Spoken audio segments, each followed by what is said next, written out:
Hello and welcome back to my channel. My name is Glo-Mary, and on this channel I talk about everything beauty. Recently also I started sharing my life. Today we are back to natural hair care.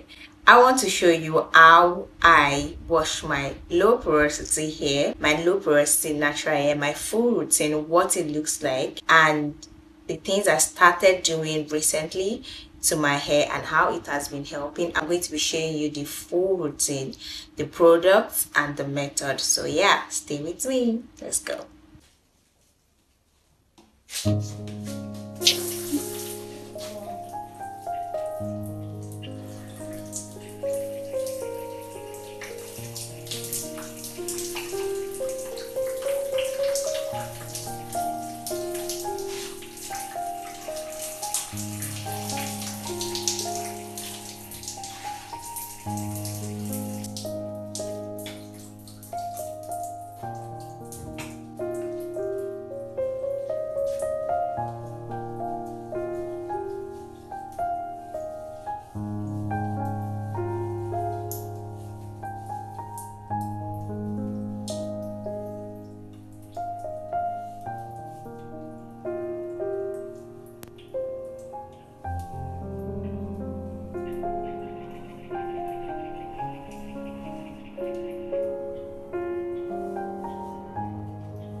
Now that everything is set, my curls are defined, my hair is moisturized, one thing that is important for me to do now is to make sure that this moisture stay locked in at least for a week before I would have to wash my hair again. And I'm not just coming here to tell you about this oil without having used it. I've used a bottle of this oil. I've used it for 3 months. This oil is so light, and that is why I feel like it is so perfect for my low porosity hair. So if you are looking for light oil, light products that your hair will absorb quickly and will not settle on your scalp, this oil is a go-to for you. As you can see, this is how I use it. I just make sure before my hair gets dry, I apply this oil so that it can coat all this moisture in. This aloe hair oil by Rootcare.NG has really done a lot for my hair, from keeping my hair soft to growing my edges, and most importantly to locking in the moisture in my hair. Like, I don't have to worry whenever I feel like my hair is itchy or something. I just need to spray my hair with water and then apply this oil, and I'm good to go, even if I don't have time to wash my hair. And also, I don't forget my scalp also needs this oil to retain moisture and also for hair growth. So yeah guys, the link is in the description if you ever want to get this oil. And if you are wondering why I threaded the hair while it was still wet, I did that to avoid shrinkage, so that all my hard work will not go to waste. So this is just the traditional way of stretching my hair. And yeah guys, that will be all for today. I will make sure that I see you in my next one.